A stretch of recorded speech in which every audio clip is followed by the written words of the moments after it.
Live from the BDN Studios, it's Bang and Dang. That's awesome. If you don't like that, then You ain't black.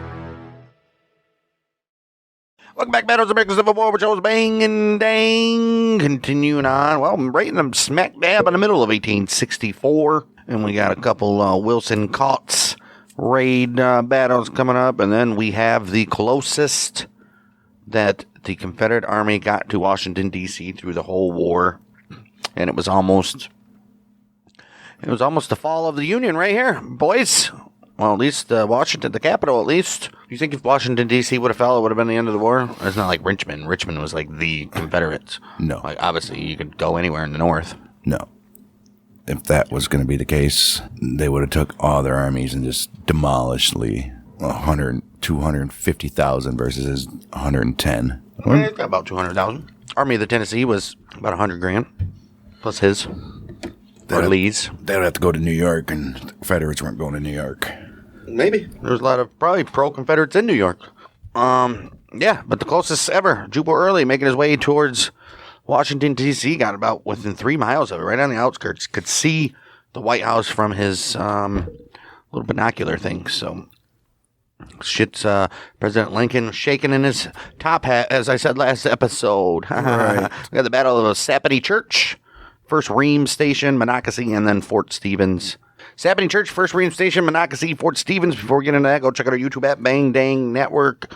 We got shorts, clips, full episodes, plus our YouTube exclusive Dart League, which is our only video content on there. The rest of it's just podcasts with. But if you guys are interested in looking at pictures and stuff of all the battles that you're hearing about, then go over to our YouTube, subscribe, share us with your friends, as well as Apple Podcasts, Spotify Podcasts, answer the Spotify question, give us a subscription over there, and share us with your friends as well. Coming up first, Sappony Church, also known as the Battle of Stony Creek Depot, took place June 28th during the Wilson-Kautz raid. Petersburg, Virginia was the supply center for the Confederate capital of Richmond, yes, and was under siege by Union forces under the command of Ulysses S. Grant.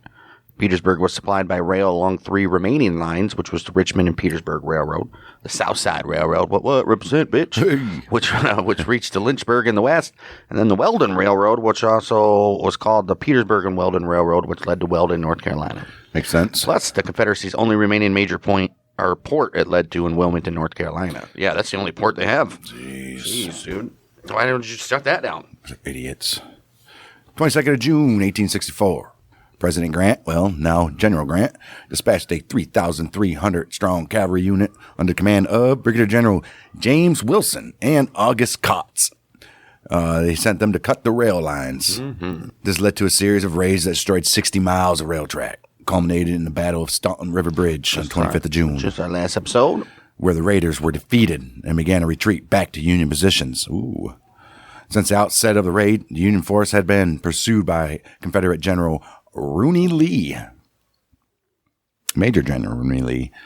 Lee's forces had been finally able to caught up to the Union cavalry at Staunton Bridge, and they had attacked them in the rear, and they continued to pursue them as they retired to the Union lines. Yep, June 28th, the Union cavalry crossed the Nottoway River. This is not a way to go, and reached the Stony Creek Depot on the Weldon Railroad. Here they were attacked by Confederate Major General Wade Hampton and his cavalry. During the resulting battle, Lee arrived on the field with his own forces and attacked the Union raiders.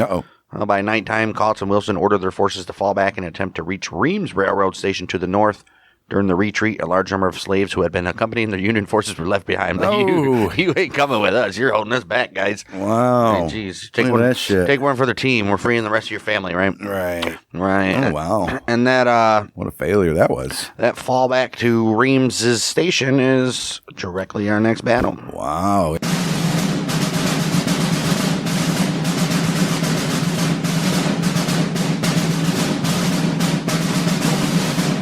Yeah, first battle, Ream Station, 29th of June, 1864. As you know, it was the Wilson-Kautz raid. Rebel forces under Major General William Mahoney and Brigadier General Fitzhugh Lee, they battled Union cavalry raiding Confederate railroad south of Petersburg, right. which is Virginia. 29th of June, a Union division under the command of Brigadier General August Kautz, he reached Ream Station south of Petersburg on the Weldon Railroad, which was thought to be held by Union infantry. Uh-oh. Instead, Kautz found the road barred by Mahoney's Confederate Infantry Division. Uh-oh. It's like, oh, them ain't for us. Those aren't our guys. Wilson's division fighting against elements of Major General Rooney Lee's cavalry. He joined Kautz's near Ream Station, where they were virtually surrounded. Oh. Wow. Well, around noon, Mahone led Confederate infantry against the Union front, while cavalry under Fitzhugh Lee attacked the Union left flank. Fierce assault split the Union forces. Wilson and Kautz were forced to withdraw quickly, burning their supply wagons and abandoning their artillery. Oh, shit. Separated by the Confederate attacks, Wilson and his men cut their way through and retreated southwest on the stage road to cross the Nottoway River, while Kautz headed south and east cross country, reaching Federal lines at Petersburg about dark. Wow. Like, we're getting back to the Federals, baby. Bam. Wilson, he continued east to Blackwater River before turning north, eventually reaching Union lines at Lighthouse Point on the 2nd of July. Wilson-Kautz raid tore up more than 60 miles of track, temporarily disrupting rail traffic into Petersburg, but at a great cost in men and mounts. Yeah, for only 60 miles that'll be rebuilt in a week. American Battlefield Trust and its partners have acquired and preserved 293 acres of the battlefield at Ream Station through November 2021. Well, good for them, huh? Right.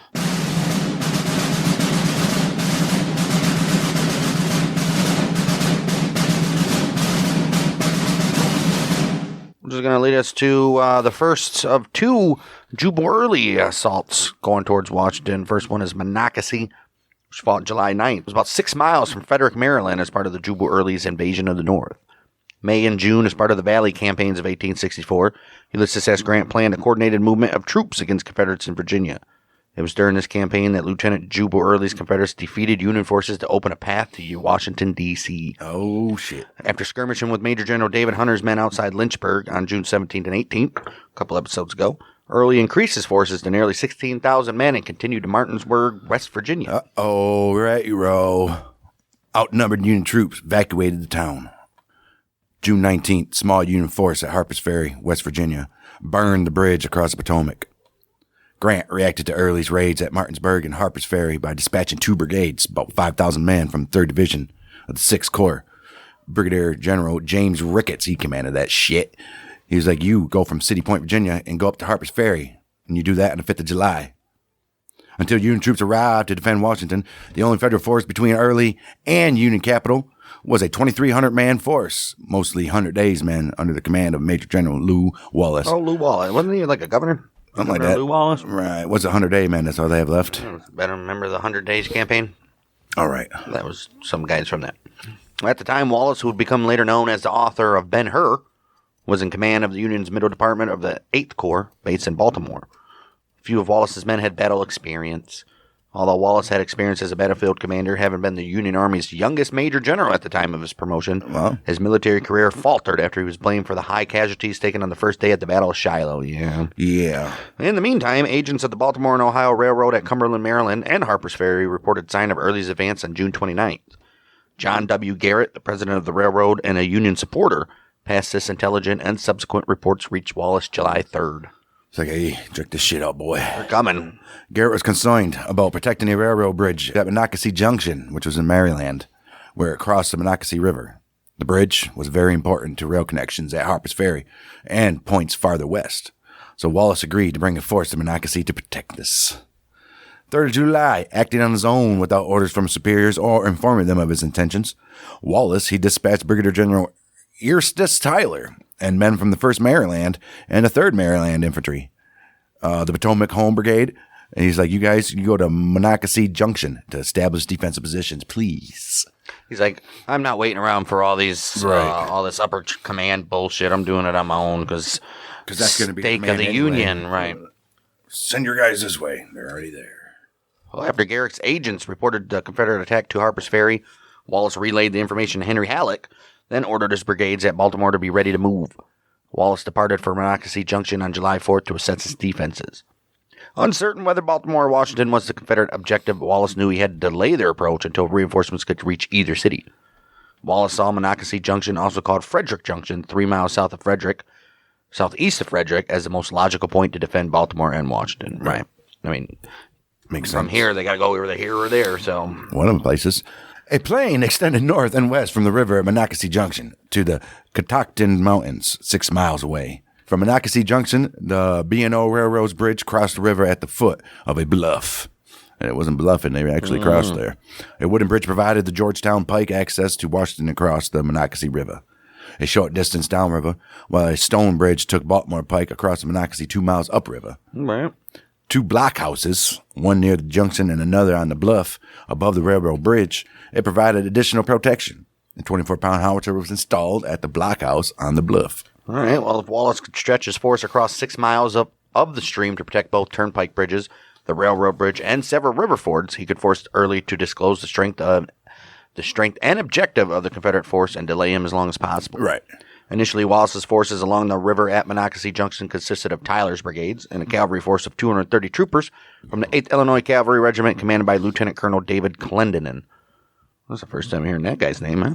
Wallace moved in additional troops to assist them, including the 11th Maryland, a field artillery unit, and Ohio units from the Annapolis and Baltimore. All right. Yeah, it's fantastic, right? Wallace's men, they skirmished with Early's cavalry west of Frederick on the 7th of July. But they later went back toward Monocacy Junction to avoid being surrounded. Following the skirmishing on the 7th and 8th of July, when Confederate cavalry drove Union units from Frederick, Early demanded and received $200,000 ransom from the city to save it from destruction. Yeah, shit. Like, I will spare your city, but I want $200,000 right now. Do you think he told anybody else? I'm sure. Got the money? It was for the war, man. It's for the cause.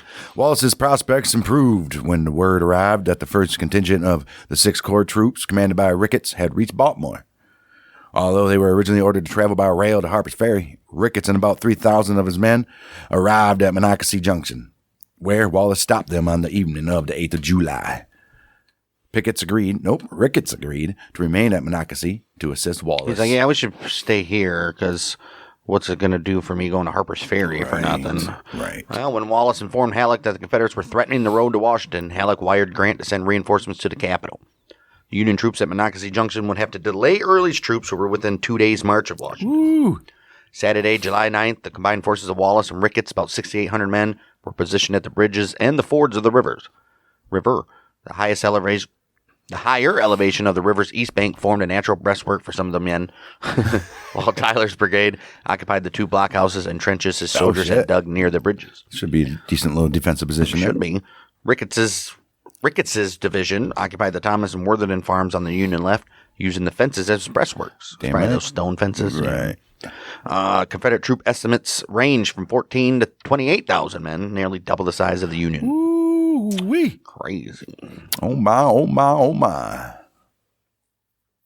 Let's take a look at who the Union had there. They had the 8th Corps, which was a detachment.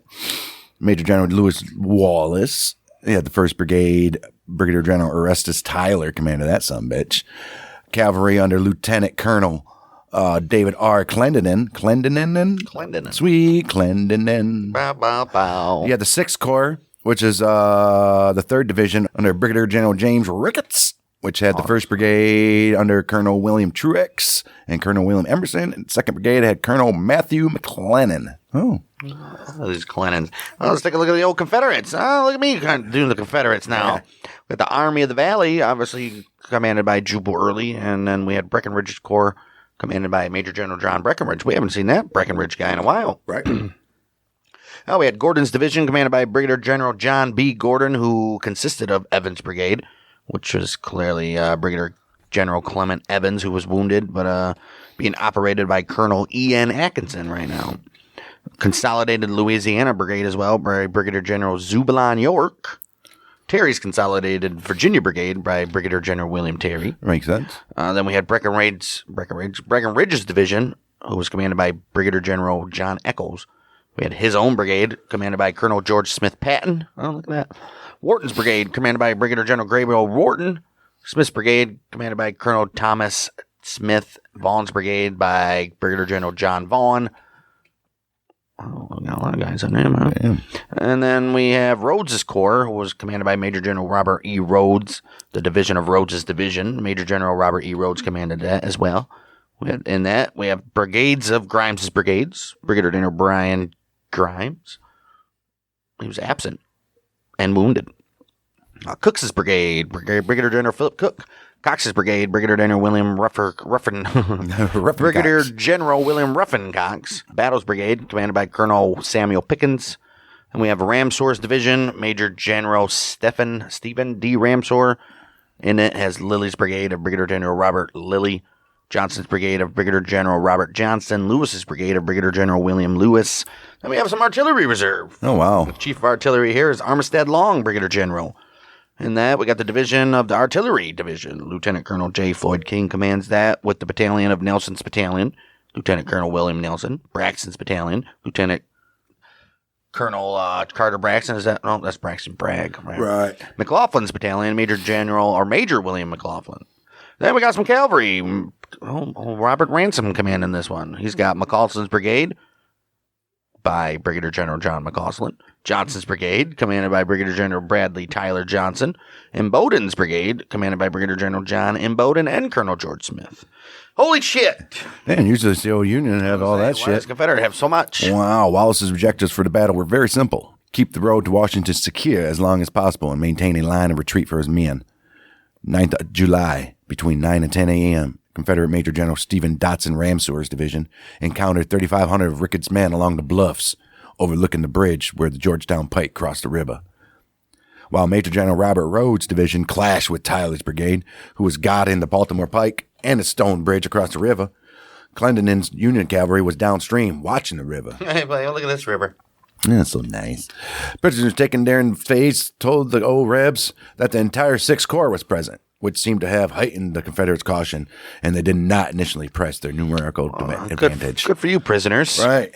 Believing that a frontal attack across the Monocacy would be too costly, Early sent Brigadier General John McCausland's cavalry about 1,100 men down Buckystown Road to find a ford and outflank the Union line.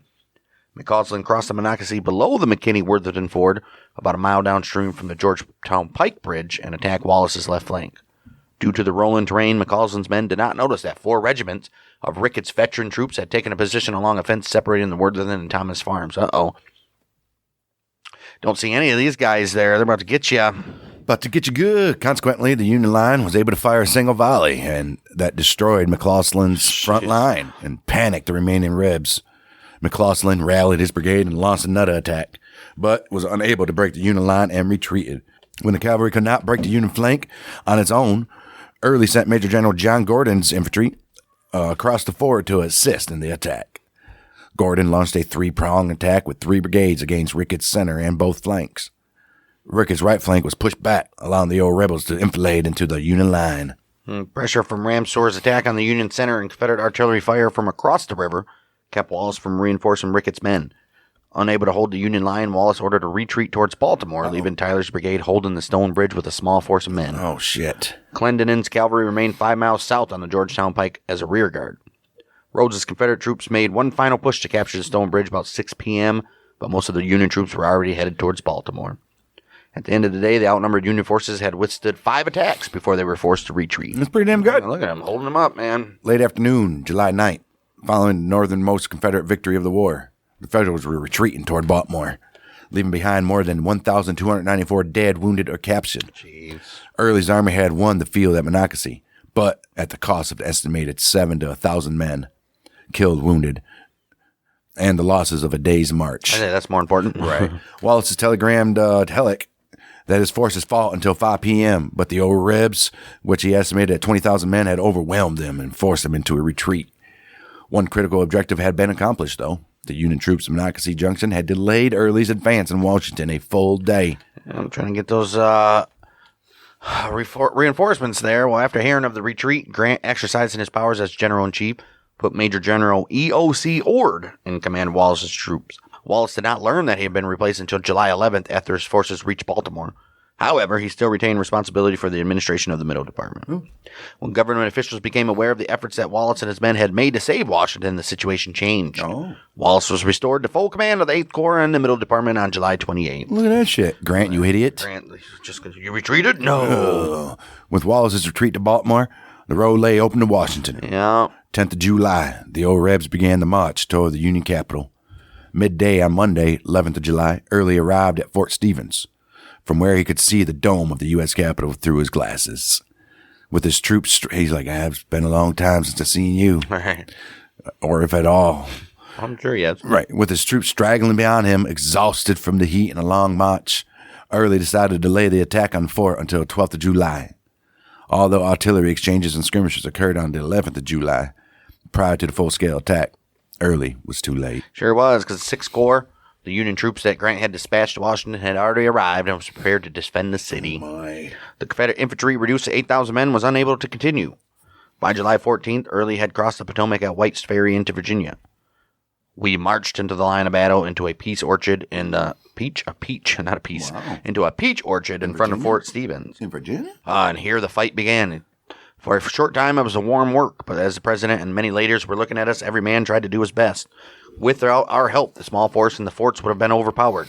Jubal Early should have attacked earlier in the morning, but Early was late. That was said by Elisha Hunt Rhodes, 1st Rhode Island Volunteers, July 12, 1864. Wow, yeah. But Early was late. Damn, that one day, hold up. March, yeah. Battle of Monocacy cost Early a day's march, as we said earlier, and his chance to capture Washington. Thwarted in the attempt to take the Union capital, the old Rebs retreated into Virginia, ending their last campaign to carry the war into the North. General Early wrote in a report of an 1864 campaign, some of the northern papers stated that between Saturday and Monday, I could have entered the city. But on Saturday, I was fighting at Monocacy, 35 miles from Washington, a force which I could not leave in my rear. And after disposing of that force and moving as rapidly as possible for me to move, I did not arrive in front of the fortifications until afternoon on Monday. And then my troops, they were exhausted. Oh, poor guy.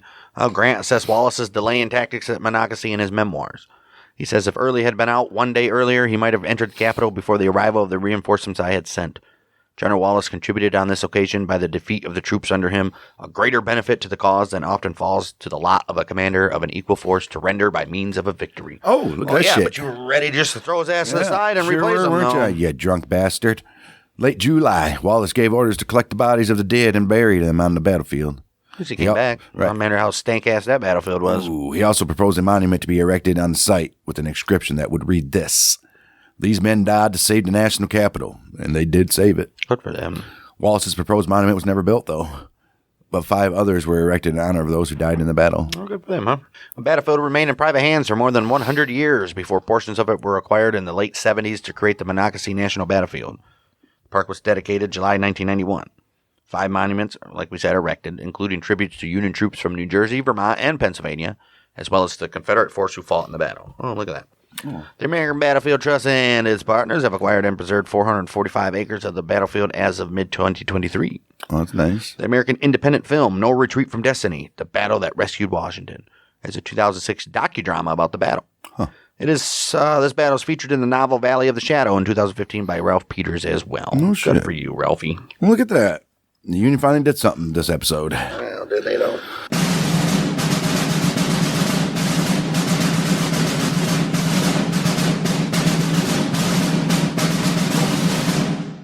Moving on, Battle of Fort Stevens, July 11th through the 12th, 1864, Washington, D.C., which is present-day Northwest Washington, D.C. Right. During the Valley campaigns of 1864, It's the very next battle. Right, between forces of Early and McCook from the Union side. After the Battle of Monocacy, Early resumed his march on District of Columbia and arrived at northeast border near Silver Spring around noon on 11th of July. Because the battle and then long march, yes, we know he didn't go until the next day. Until the next day, right. Early's invasion of Maryland had the desired effect on Grant, who dispatched the rest of the 6th Corps and the 19th Corps under Major General Horatio Wright. He said, go to Washington. He did that on the 9th of July. As Lee wrote to James Seddon, the Confederate Secretary of War, on July 19th, he says this: "It was believed that the valley could then be effectively freed from the presence of an enemy, and it was hoped that the threatening Washington and Baltimore, General Grant would be compelled to weaken himself so much for their protection as to afford the opportunity to attack him, or that he might be induced to attack us." Oh, look at that. The steamships carrying the Union force started to arrive in southeast Washington around noon July 11th, about the same time that Early reached the outskirts of Fort Stevens with the lead elements of his troops. Washington, D.C. prepared for the Confederate victory. Prepared for the Confederate assault amid one of the worst hot spells in its history. It lasted 47 days without rain. with temperatures exceeding 90 degrees.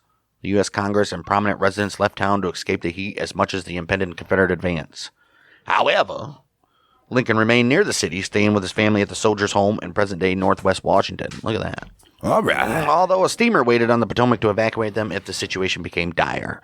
But we got it ready. We got it steaming for you, President. Damn right we do. Meanwhile, refugees surrounding counties. The old cunties. Meanwhile, refugees from surrounding counties began to enter the relative safety of the city. Overall command for defense of the district was given to Major General Christopher Augur as commander of the 22nd Corps.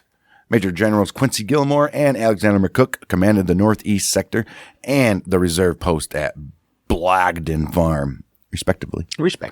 Augur, he commanded 31,000 troops, 1,000 artillery pieces, and 160 fortifications, batteries, and trenches. Damn, that's nice. 87 fortifications were north of Potomac, facing Early's approach, with 484 heavy guns, 13,986 men. Land was cleared surrounding the city to create open fields of fire. 6 companies of the 8th Illinois Cavalry were stationed in front of the northern defenses. So they got the city pretty well fortified there. Right. Despite the impressive array, Washington's defenses were unformidable. General John C. Barnard, Grant's engineering officer, noted that many of the troops were not actually fit for duty because they were new recruits, untried reserves, recovering from wounds, or worn-out veterans. Who gives a shit? Right. Bernard estimated that instead of 31,000, the actual number of usable troops was around 9,600. Wow. The capital was more vulnerable to Confederate attack than it seemed, since with around 10,000 troops, the Confederate Army matched the effective Union troop strength. Right. Oh, wow. All right. The arrival of the 6th Corps, about 10,000 men, brought desperately needed veteran reinforcements. See, there you go. It also added another high-ranking officer into a jumbled Union command. That's not what you don't want. The Washington defenses played a host to a number of generals ejected from major theaters of the war. They're all mean. They're right. I wish I could do something. Or incapacitated for field command by wounds or disease. Major General Alexander McCook, who had been relieved of command after the 1863 Battle of Chickamauga, was placed in command of defenses of the Potomac River and Washington, superseding Christopher Columbus Augur, who commanded the Department of Washington. All right. Augur also commanded the 22nd Corps, whose troops manned the capital's defensive works. Major General Henry Halleck called upon Major General Quincy Gilmore in New York City to take command of a detachment from the 19th Corps. Union Army's Quartermaster General Brigadier General Montgomery Meigs took command of an emergency division composed of federal employees who were armed during the raid directly under the command of McCook. Even Lincoln personally arrived at the battlefield. Wow. McCook tried to sort out the problem of too many high-ranking generals in the face of Early's advance. He's like, dude, we got too many people here. Right. They're strutting their little peacock feathers around. Well, he was unable to rid himself of the generals and their attempts to gain leverage over one another. But somewhat workable command structure was established. With McCook in overall command, Gilmore commanded the northeast line of the fortress, which was Fort Lincoln to Fort Totten. Meigs commanded the northern line of the forts, which was Fort Totten to Fort DeRussy, including Fort Stevens. Oh, look at you. You get the battle point, guy. Right. And Augur's 1st Division commander, Martin D. Hardin, he commanded the northwest lines of Fort DeRussy and to Fort Sumner. All right. Well, right. And the 6th Corps were initially to be held in reserve, but McCook immediately decided against it and stated that he felt veteran troops needed to take the front lines against Early's troops. I would say, as it was, Hardin's troops engaged in some light skirmishing, but as McCook intended, it was to be Wright's veterans who bore the brunt of the fighting. About the time Wright's command was arriving in Washington, Early's corps began to arrive at the breastworks of Fort Stevens. Yet Early delayed the attack because he was so unsure of the federal strength defending the fort.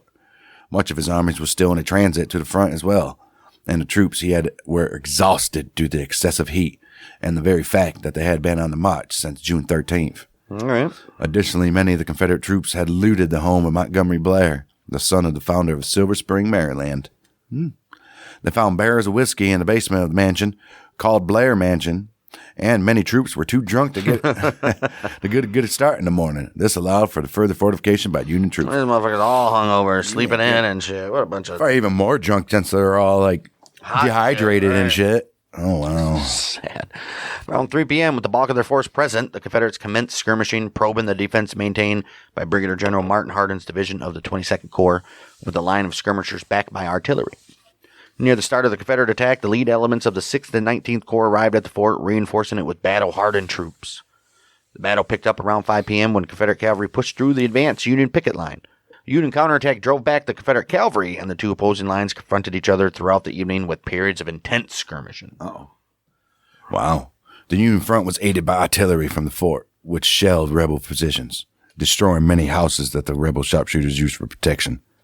President Lincoln, his wife Mary, and some officers rode out to observe the attack, either on the 11th or the 12th of July, and they were briefly under enemy fire that wounded a Union surgeon standing next to Lincoln on the Fort Stevens parapet. Whoa. Oh, wow. Lincoln was brusquely ordered to take cover by an officer, possibly Horatio Wright. Although other stories claim that it was Oliver Wendell Holmes Jr. Who cares? Somebody told him to. Or Private John A. Beatty of the 150th Ohio Infantry, the fort commander, or other privates of the Ohio National. How about everybody who's just like, dude. President, you got to go, dude. Or some bitch named Elizabeth Thomas. Right, you got to get out of here, dude. You got to fucking go. You got to go. You got to go. He's like, I'm on list. We know, Lincoln, we know. Additional Union reinforcements from the 6th and 19th Corps arrived overnight and were placed to reserve behind the line. Skirmishing continued into July 12th when Early finally decided that Washington could not be taken without heavy losses, which would be too severe to warrant the attempt. Union artillery from Fort Stevens attempted to clear out Confederate sharpshooters hidden in the buildings and forts in front of the fort. When the artillery fire failed to drive them off, the 6th Corps Brigade of Daniel Bidwell, supported by Oliver Edwards' brigade and 2 Veteran Reserve Corps regiments, attacked them at about 5 p.m. Said, you're getting out of our houses, snipers. You ain't get Snippers. The attack was very successful, but the cost, over 300 men. I mean, Early's force withdrew that very evening, heading back into Montgomery County, Maryland, and crossed the Potomac on the 13th of July at White's Ferry into Leesburg, Virginia. The old Rebs successfully brought the supplies they seized during the previous weeks with them into Virginia. Oh, that's plus nice. 200 grand. Early remarked to one of his officers after the battle, "Major, we didn't take Washington, but we scared old Abe Lincoln like hell." Wright organized a pursuit force and set out after them during the afternoon of the 13th. Right. Fort July. Stevens is now maintained by the National Park Service under the administration of the Civil War Defenses of Washington. It's located near the 13th Street Northwest between Rittenhouse and Quackenbaugh Streets and is the only part of the battlefield currently preserved. The remainder was developed following 1925. Of course it was. The Battleground National Cemetery was established 2 weeks after the battle and is located nearby at 6625 Georgia Avenue Northwest, containing the graves of 40 Union soldiers killed in this battle. 17 Confederate soldiers are buried on the grounds of Grace Episcopal Church, slightly north of current downtown Silver Spring, Maryland, at the intersection of Georgia Avenue and Grace Church Road. Okay, the Reverend James Abbey Averett, the pastor at Grace Church, was instrumental in interring the Confederate soldiers at Grace Episcopal Church. Good for you, Reverend James. Right. Fantastic. Yeah, the Union got lucky here. Got lucky. Did they get lucky, or there was no way that Early was taking the... There's no way. Right. All those forts and shit? Right, yeah, it wasn't happening. Unless you threw 150,000 at it. Maybe. It wasn't happening. But he was right. Scared him like hell. Dude. Yeah. That, my friends, is the closest that the Confederates would get to the Union, the Union capital at all throughout this whole war. Good for them. Well, coming up next week, we got Battle of Camden Point, which is part of the Paw Paw Rebellion. Pawpaw. So no, then we got the Battle of Tupelo, also known as the engagement in Harrisburg, which is, we're going back to Mississippi, Forces Defense of Mississippi. Then we got another one, Cool Spring, which is right after the Battle of Fort Stevens. And then we'll have another one from the Peachtree Creek, which we're going back to the Atlanta campaign, boys and girls. Uh-oh. Sherman's not done. He wants Atlanta. It's in his sights. He can feel it on his tongue. And that's going to do it for us in these battles of the American Civil War. A lot of nothings. Well, I guess, obviously Monocacy and Fort Stevens was something, but Right. turned into nothings. For the Confederates, at least. Just a waste of time for them, pretty much. Even though they won all of those battles, supposedly. Except for Fort Not Stevens. Fort Stevens, the most important one. All right. And then there's going to be few and far between them for any victories coming up in True. the next couple months.